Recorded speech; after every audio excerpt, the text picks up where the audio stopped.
எவ்வளோமா? 300 ரூபாய் சார். என்னங்க எதுக்கு மாப்பிள்ள மாலை தாலி எல்லாம் வாங்குறாரு? அப்படின்னா மதி அவ கழுத்துல இருக்கிற தாலிய கழட்டி இருப்பாளா? ஐயோ, எனக்கு மனசெல்லாம் படபடன்னு அடிச்சுக்குதே. கடவுளே, என் பொண்ணு விவரம் இல்லாம தப்பு பண்ண பாக்குறா. நீதான் அவ வாழ்க்கையை காப்பாத்தணும். அவ ஒரு பைத்தியக்காரி. அவ தலையில அவளே மண்ணள்ளி போட்டுக்க பாக்குறா. என்ன பண்ணி தொலைச்சான்னு தெரியலையே.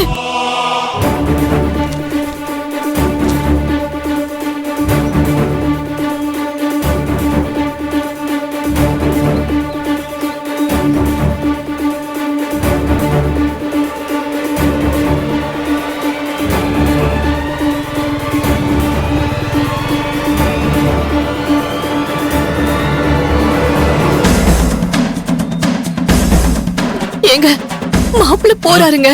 ஏதாவது தப்பா நடக்கிறதுக்குள்ள அவளை தடுத்தாகணும். நாம பண்ண வேண்டியதெல்லாம் பண்ணியாச்சு மைதிலி. இதுக்கு மேல நம்மளால ஒண்ணுமே பண்ண முடியாது மைதிலி. பயப்படுற மாதிரி ஏதாவது நடந்தா நாம 3 பேரும் விஷத்தை குடிச்சிட்டு சாக வேண்டியதுதான். அதை தவிர நமக்கு வேற வழி இல்ல. ஏங்க, இப்படி சும்மா பேசிக்கிட்டே இருந்தா என்னங்க அர்த்தம்? என்ன வேணா நடக்கலாங்க. வாங்க, அவங்கள போய் தடுக்கலாம். சரி, வாங்க.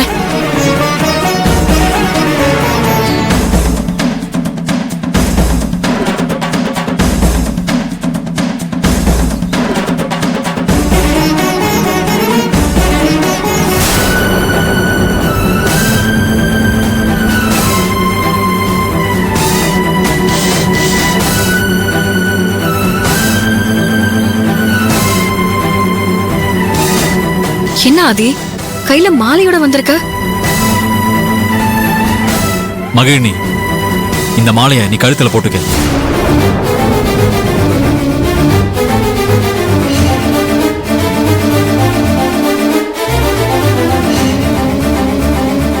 என்ன பண்ற ஆதி? எதுக்காக இந்த மாலையை என்ன போட்டுக்க சொல்ற? நீ ஏதோ முடிவெடுத்துட்டேன்னு சொன்னியே, அது இதுதானா? இங்க பாரு மகிழினி, இது வரைக்கும் நீங்க 2 பேரும் சொன்னதெல்லாம் கேட்டாச்சு. இனிமே நான் சொல்றதா நீங்க கேட்கணும். என் மேல உனக்கு நம்பிக்கை இருந்தா இந்த மாலையை போட்டுக்கோ. இல்லைன்னா நான் கிளம்பி போயிட்டே இருப்பேன். இந்தா போடு.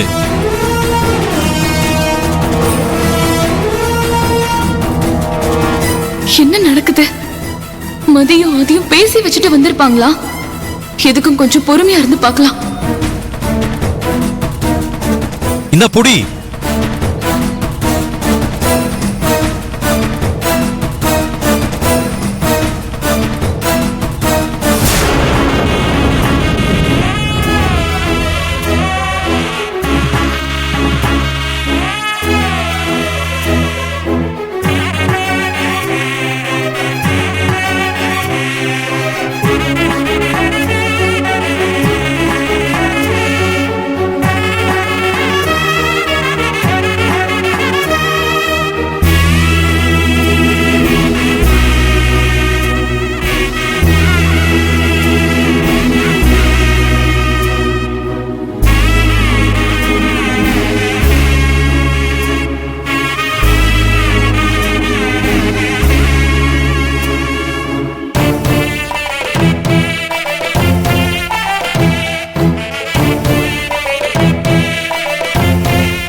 இங்க பாரு மகிழினி, நீதான கல்யாண மண்டபத்துல மதி கழுத்துல தாலி கட்ட சொன்ன.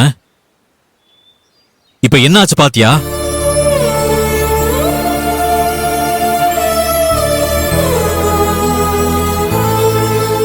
மதி நான் கட்டின தாலியை கழட்ட போறதா சொல்றா. அது மட்டும் இல்ல, நான் உன்னை லவ் பண்ணதுனால நான் உன்னதான் கல்யாணம் பண்ணிக்கணும்னு கட்டாயப்படுத்துறா. இதுக்கு மேல எல்லாம் என்னால மதிய சமாதானப்படுத்திட்டு இருக்க முடியாது. அதனால அவ சொன்ன மாதிரியே நடக்கட்டும். ஐயோ, நம்ம பயந்த மாதிரியே நடக்க போகுதுங்க. மாப்பிள்ளையும் மகிழினியும் கழுத்துல மாலை போட்டுக்கிட்டு இருக்காங்க. மாப்பிள்ளை கையில தாலி வேற இருக்கு. மகிழினி கழுத்துல தாலி கட்ட போறாருங்க. வாங்க போய் தடுக்கலாம் வாங்க. வேணாம் மைதிலி,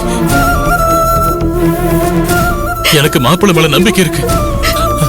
அவரு தப்பான முடிவு எடுக்க மாட்டாருன்னு நான் நம்புறேன். அதனால அவங்க பிரச்சனை இல்ல, நாம குறுக்க போக வேண்டாம். ஏங்க இரு, அவங்க 3 பேரும் பேசி என்ன முடிவு எடுக்கிறாங்கன்னு பொறுத்திருந்து பாப்போம். ஐயோ, நீ என்ன வெறுக்க ஆரம்பிச்சப்போ நான் காரணமே தெரியாம ரொம்ப தவிச்சு போயிருந்தேன். அப்ப இதே கோயில வச்சுதான் உன்னை கல்யாணம் பண்ணிக்கலான்னு வந்தேன். ஆனா நீ பிடிவாதமா என்ன வெறுத்து ஒதுக்குன. இந்த கோயில தான் நமக்கு பிரேக்கப் ஆச்சு. அன்னைக்கு நான் வேதனையால ரொம்ப துடிச்சு போயிட்டேன். அதுக்கப்புறம் கல்யாண மண்டபத்துல எப்படியாவது உன் கழுத்துல தாலி கட்டலான்னு பாட்டியோட ஆதரவோட முயற்சி பண்ணிக்கிட்டே இருந்தேன். ஆனா அங்க இருக்கிறவங்க மதிக்கு எனக்கும் தவறான உறவு இருக்கிறதா ஒரு கதை கட்டிட்டாங்க.